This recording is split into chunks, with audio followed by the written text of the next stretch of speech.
Abagabo buriya ni ikiremwa gitangaje cyane, ni ikiremwa kihagararaho cyane, ariko nanone kikaba ari ikiremwa kirangwa n'amakosa menshi.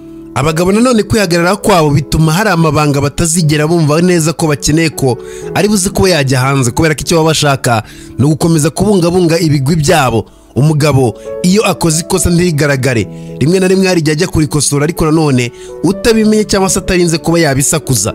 No kubera iki? Niko abagabo nyine bameze, icyo bashaka baba bashaka ko bakomeza kuba basigasira ijambo ryabo ryo kwitwa abagabo, cyangwa se akumva neza ko iryo jambo ryo kwitwa umugabo nirimuvaho biribuze ko byaba ikindi. Ntibize gutangaza cyane ko uzasanga hari umugabo wahisemo guhaguruka muri quartier yararimo akajya gutura ahandi kugira ngo yirinde igisebo yasebeye aho ngaho. Ibyo ni bimwe mu bintu abagabo bose batinya, ariko ntabwo ari ibyo nyamukuru. Tugiye kuba twarebera hamwe ibintu bigeze muri 15 buri mugabo wese atinya mu buzima, ndetse ibi bintu no kubitinya ntabwo rimwe na rimwe aba yabibwira abantu. Byumvikane cyane ko n'ibintu atinya cyane, ariko nanone wowe ukaba utabyumva cyangwa se ngo ubimenye, utabashije ko wamubaza cyangwa se nanone gukurikirana ibiganiro by'isi n'abantu umenye ukuri kw'ibyo ngibyo cyangwa se bikubwira uko bimeze. Nibyo tugiye kuba twarebera hamwe rero. Wibuke neza ko wakaze subscribe ku muyoboro wacu wa YouTube kugira tujye tubana mu biganiro nk'ibi ngibi. Niba umaze kuyikanda ubu mbikubwiye, urakaza neza mu muryango mugari w'isi n'abantu, umuryango utazigera wicuza kuba warajoininze. Ikintu cya mbere rero buriya umugabo atinya mu buzima ni ukubaho mu buzima bwiwe yitwa ko nta mumaro afite. Hari ikintu kijya kiba buriya ugasanga wenda umugabo yari afite amafaranga, yari afite ibiceri, yari umupapa nyine ubona wifashije, noneho bikaza kuba ngombwa ko bya biceri bibura cyangwa se ukabona ntaho guhera afite. Buriya biba binashoboka cyane kuri ya mugabo utamurebeye hafi nibikomeza kuba byakwanga ashobora kuba yakikorera ibintu bibi, kubera ko buriya iyo umugabo yumva neza ko nta mumaro agifite kandi mu by'ukuri yarigeze kugira umumaro, ibyo ni ibintu bitabanezeza cyane. Umugabo wese ahava akagera yumva neza ko aba agomba kuba akenewe swati n'umuryango wiwe na sosiyete cyangwa se n'abunganizi nabo bakorana. Umugabo rero iyo atangiye kubona neza ko nta mumaro agifitiye sosiyete cyangwa se abantu batakimubonamo nk'aho ari umuntu w'umumaro, atangira kumva neza roho ye irimo irapfa. Buriya ikintu kibi ku mugabo cyangwa se ikintu gishobora kuba cyaba kibi ku mugabo ntabwo ari ugupfa cyangwa se urupfu, oya, ahubwo umugabo ni ugupfa yicaye cyangwa se akabona ko nubwo abayeho ntacyo abereyeho. Icyo gihe nicyo kintu kigenda kikamunga umugabo akaba ariko none atariho, ni ukubaho nyine mu yandi magambo nta kintu na kimwe ubereyeho. Ikintu cya kabiri buriya abagabo batinya mu buzima ariko batazigira bavuga ni ukutagaragara cyangwa se kudahabwa agaciro mu isi wahaye ibyawe byose, especially cyane mu bantu cyangwa se umuryango wari wakorera umuntu ukumva neza ko ibyo urimo urakora cyangwa se ugakora utitangiriye itamuvuga ati uno muntu ndashaka ko ari buze ko yatera imbere, uno muntu ndashaka ko ava ahangaha akajya ahangaha, ariko mu by'ukuri ugasanga bya bindi wakoze na rimwe bigeze babiha agaciro, n'ubundi uracyafatwa nk'umuntu utagaragara. Dia umugabo wese iyo icyo kintu kimubayeho, umugabo arababara cyane kuko nta muntu n'umwe wifuza ibyo bintu. Akenshi cyane buriya niwitegereza abagabo batanga ibitambo ku miryango yabo cyangwa se kubo bakunda.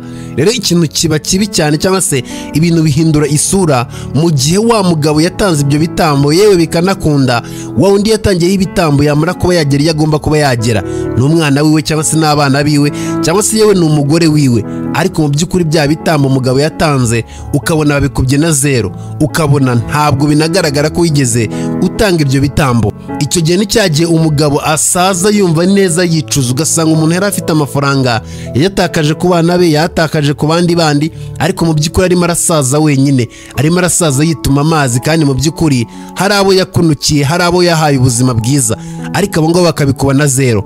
Icyo kintu abagabo baragitinya cyane aho bava bakagera. Abagabo bashaka ko byibuze nimba yakwitangiye nawe uzamwibuka cyangwa se uzakonsidera icyo ngicyo yakoze nanone kugira ngo yumve nyine ko ari umuntu. Ni abantu bakunda cyane ko amarangamutima n'imbaraga zabo byose biribuze kuba byaba recognized cyangwa se biribuze kuba byakibukwa n'abantu nyine babitayeho. Abagabo ni abantu bumva neza ko kuba batagaragara mu isi bakoreye atari ibintu byiza. Niyo mpamvu uzajya ubona ati buriya umugabo wasuzuguye cyangwa se umugabo utahaye icyubahiro cyiwe kuko kigomba, uwo mugabo akenshi cyane ntabwo aba yumva neza ko agomba kubarizwa mu buzima bwawe.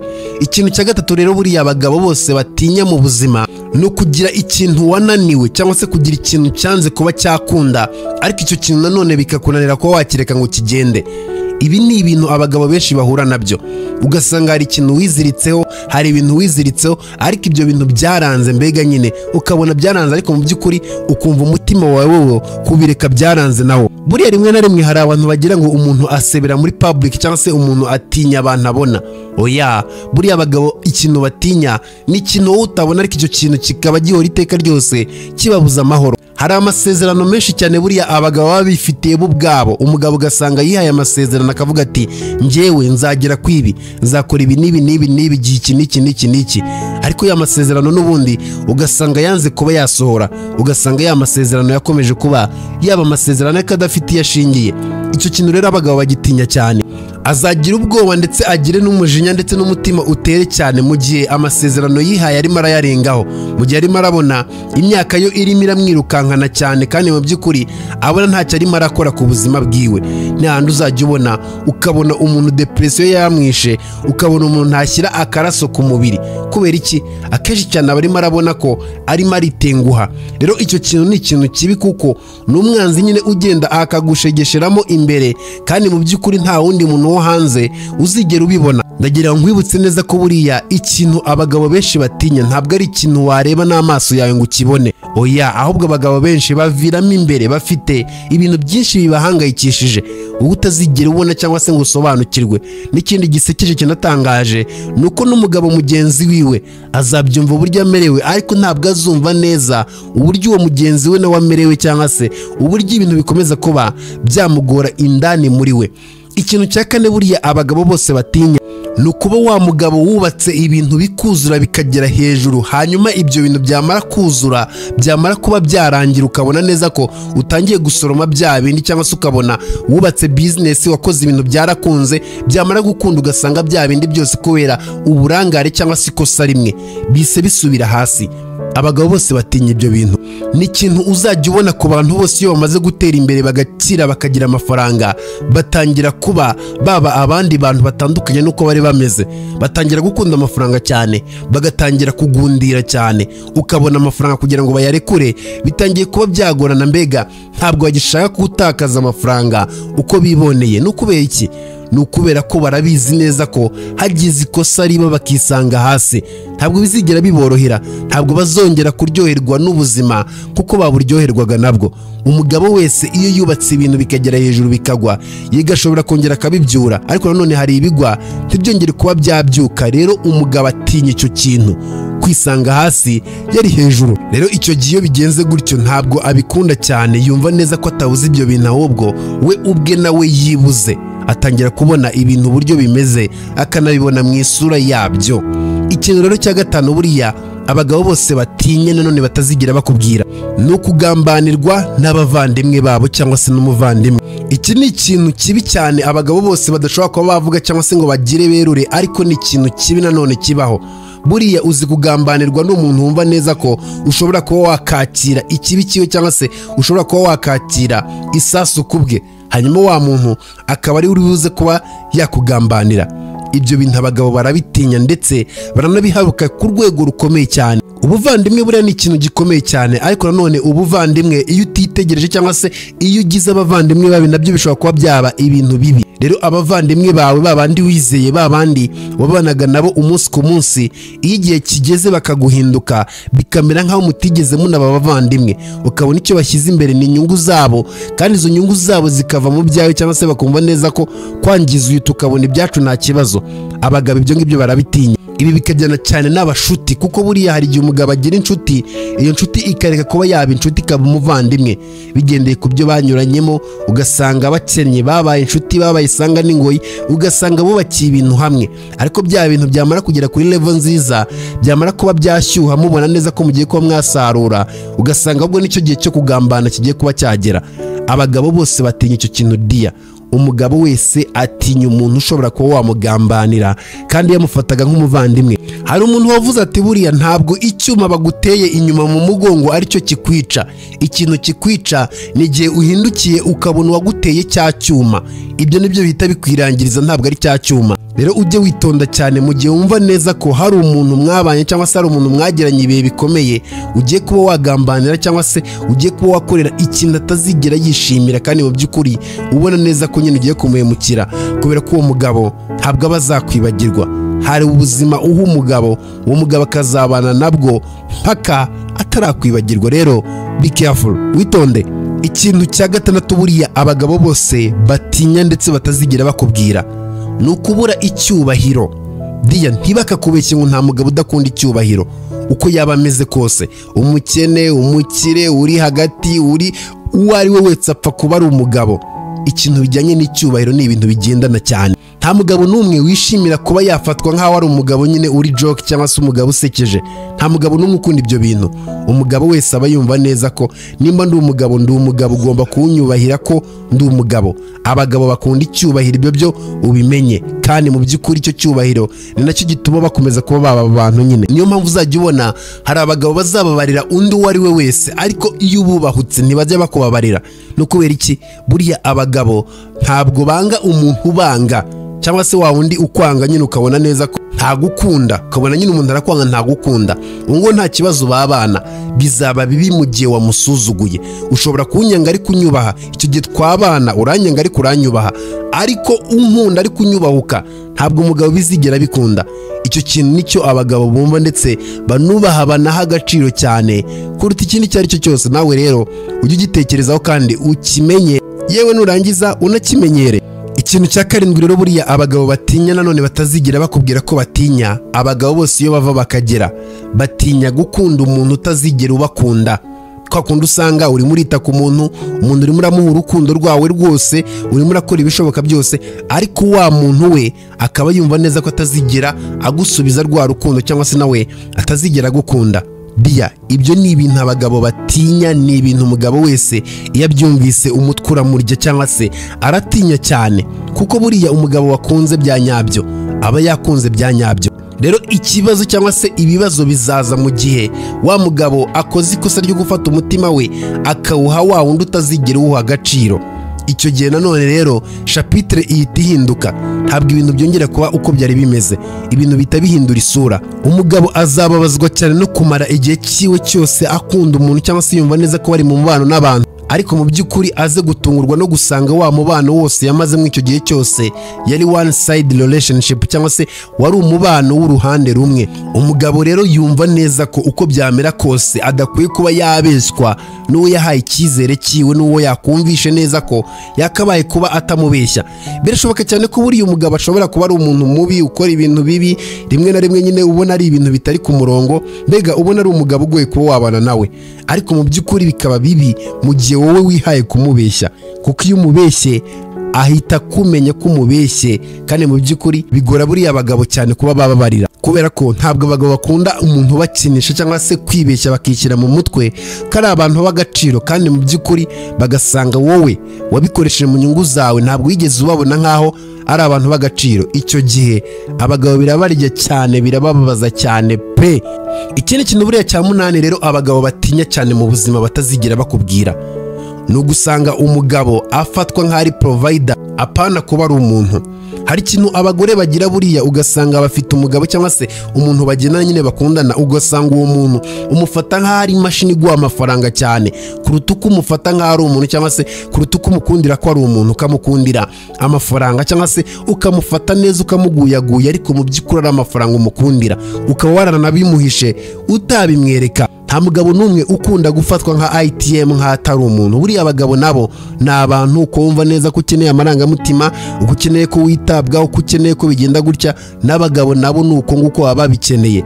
Rero iyo ubigize gutyo ukabeshya akaza kuba yabimenya ko atigeze akundwa, ahubwo yakoreshwaga nk'aho ari ATM machine, icyo gihe amarangamutima yaragufitiye nanone umutima we uhita uhinduka mu gihe gito cyane. Iyi niyo mpamvu uzajya ubona umugabo iyo atangiye kuba yabona abantu bamukundira cyane offer ziwe cyangwa se ibyabaha, atangira kwicekeranya akavuga ati ariko se ubu ngubu ndi uwuhe muntu, ndi iki?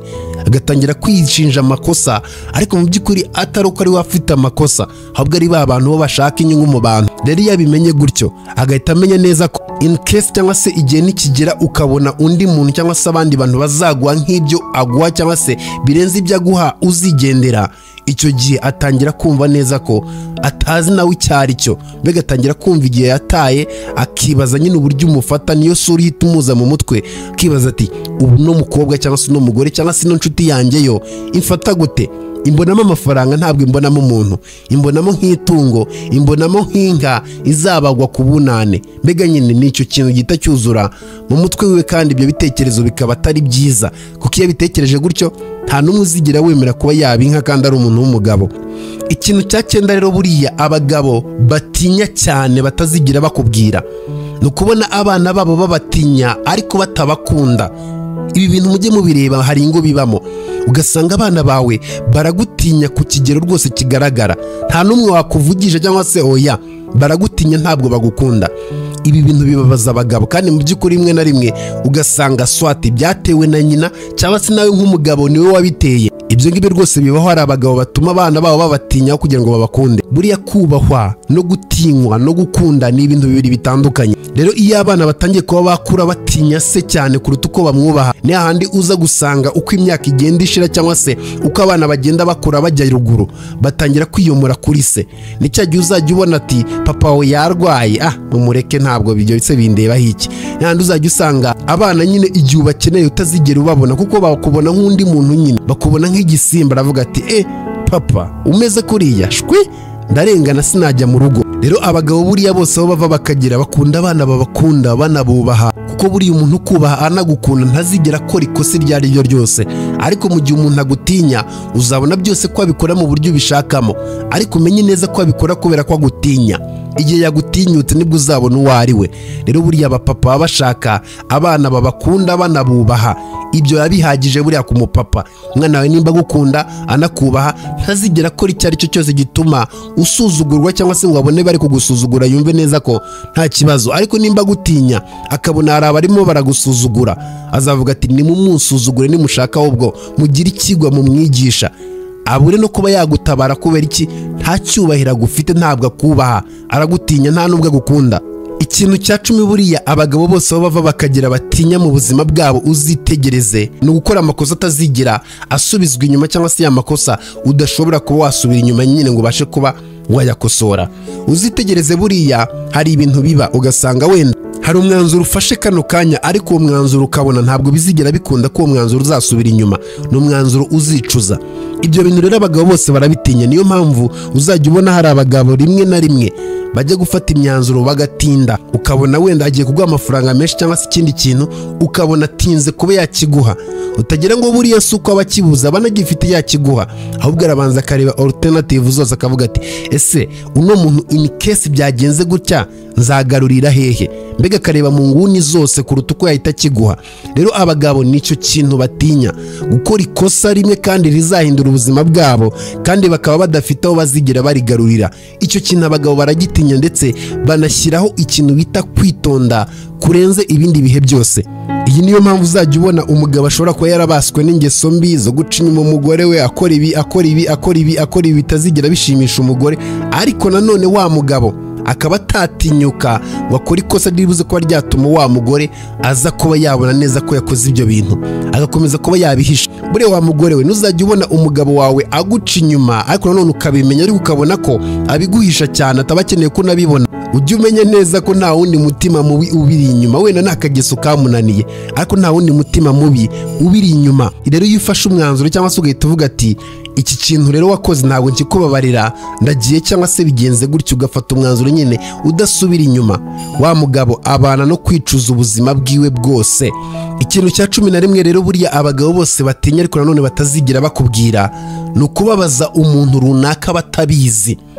Buriya abagabo hari igihe bashobora kuba bakora ibintu cyangwa se ugasanga hari ibintu biba, ariko mu by'ukuri atazi neza ko ari wowe birimo birafekta. Hanyuma yajya kwitegereza agasanga hari umuntu yakiniye ku buzima bwiwe, agasanga hari umuntu icyo gihe cyose yatumaga umutima umurya, hanyuma igihe kigeze cyangwa se iyo abonye neza ko akababaro k'umuntu cyangwa se umuntu kuba yarashavuye byose byaratewe nawe, uwo mugabo atarazi neza ko ngo arimo arababara, ibyo bintu bibabaza umugabo cyane, kubera ko icyo gihe ahita yumva neza ko yabaye sekibi ku muntu runaka, ahita yumva neza ko yabaye uruhande rubi mu nkuru y'umuntu runaka. Icyo ugomba kuba wamenya, buri bantu bose turi intwari mu nkuru zacu, ariko birashoboka cyane ko iyo utitonze uba the band cyangwa se uba umuntu mubi mu nkuru y'undi muntu, ugasanga mu nkuru yawe uri intwari cyangwa se mu nkuru y'abana bawe, ariko mu nkuru z'abandi bantu uri umuntu mubi warabangije. Rero impamvu abagabo batinya ibyo ngibyo si uko baba barakoze ibyo bintu cyangwa se baba baragize ibyo ngibyo, ahubwo ikibazo kizaza mu kuvuga ati ese ku isi hinduka, ejo bundi abana banjye nibakenera be, cyangwa se ejo bundi uriya muntu nibigenda gutya bizabyara iki? Icyo kintu nicyo ahita atekereza. Buriya umugabo ufite abana aritonda cyane, ntabwo ajya apfa gukora ibishoboka byose cyangwa se ibibonetse byose kugira ngo yishime. Oya, abatekereza famiye ye we ndetse n'abazamukomoka, akavuga ati ese abana banjye bakeneye ubufasha byagenda bite, ese ikazamuka. Ibyo bigatuma yitonda cyane akagira ubushishozi. Ikintu cya 12 rero buriya abagabo bose batinya ni ugusanga afite abantu benshi bamuri iruhande, harimo na famiye yiwe, ariko mu by'ukuri ugasanga wa mugabo n'ubundi ari empty mu mutima wiwe, cyangwa se akumva abantu ni benshi bari aho ngaho, afite inshuti nyinshi, ariko n'ubundi ntibimubuza kumva nk'aho ari wenyine. Ibi ni ibintu abantu benshi bahura nabyo, ugasanga umugabo yega afite famiye yarashatse, ariko nanone n'umugore we kuba hari arutwa cyane n'udahari, yaraje ahubwo ibintu biradogera, ukabona wenda ufite abantu ariko uracyumva kuri wenyine. Ibyo bintu abagabo barabitinya, kuko buriya hari ikintu kiba buriya umugabo impamvu ashaka umuryango, hari n'ikintu cyo kuvuga ati ndambiwe kuba naba ngenyine, cyangwa se ubuzima bw'umwe ndaburambiwe, numva nyine ko hari ikintu gikomeza kuba cyatuma ndakora ibintu. Rero akavuga ati reka nshaka umuntu. Rero iyo amaze kuba byabigenza gutyo agashaka umuryango bikagenda neza, wa muryango wamara kuhagera n'ubundi akumva ko akiri wenyine kandi abona abantu, ibyo bintu abagabo rero baranabitinya. Niyo mpamvu uzajya ubona niba ajya gushaka hari abo bazirengagiza, ni beza bagaragara neza byose ni sawa sawa, akavuga ngo oya shaka umuntu nzumva neza ko hari, ndetse uzaba uhari ku bwanjye, ntabwo shaka umuntu tuzabana ngakomeza kumva ndi ngenyine ndi empty ndani muri nge, cyangwa se umuntu ugiye kunsaza agafata umwanzuro wo kubireka. Ikintu cya 13 rero buriya abagabo bose batinya batazigera bakubwira ni ukuba umugabo akenewe cyane ariko adakunzwe. Iki kintu sinzi nimba ucyumva, ugakenerwa kubw'inyungu runaka ariko nta marangamutima ahari. Umugobwa, umugore cyangwa se undi wundi akumva neza ko azajya kuvugisha, azajya gukenera mu gihe hari icyo ashaka kuba yagukuraho, ariko ubundi urukundo rwo ntarwo. Abagabo batinya ibyo bintu rero. Abagabo batinya kubana n'umuntu atari uko abakunze bya nyabyo, ahubwo ari uko ashaka inyungu zabo. Hari uwavuze ati buriya ujye witondera abantu, kuko hari abantu baza bakaguma igihe kinini mu buzima bwawe atari uko bagukunze, ahubwo ari uko barimo bararyoherwa ibiti washinze muri jaride yawe cyangwa se ubusitani bwawe, bamara kubwangiza bakigendera. Bivuze neza ko agaciro kawe kaba kabaye expired. Buri umugabo wese ava akagira, ntabwo yanze kuba yaha umukobwa amafaranga cyangwa se gukundana mu gihe bimeze gutyo. Oya, ahubwo icyo abatinya ni kimwe, abatinya kuyaha wa wundi n'ubundi uzaza akayafata, yamara kuba yagenda cyangwa se yasigara ntacyo afite nawe akajyana nayo.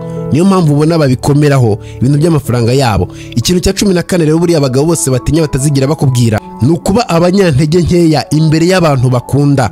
Iki kintu uzacyitegereze neza.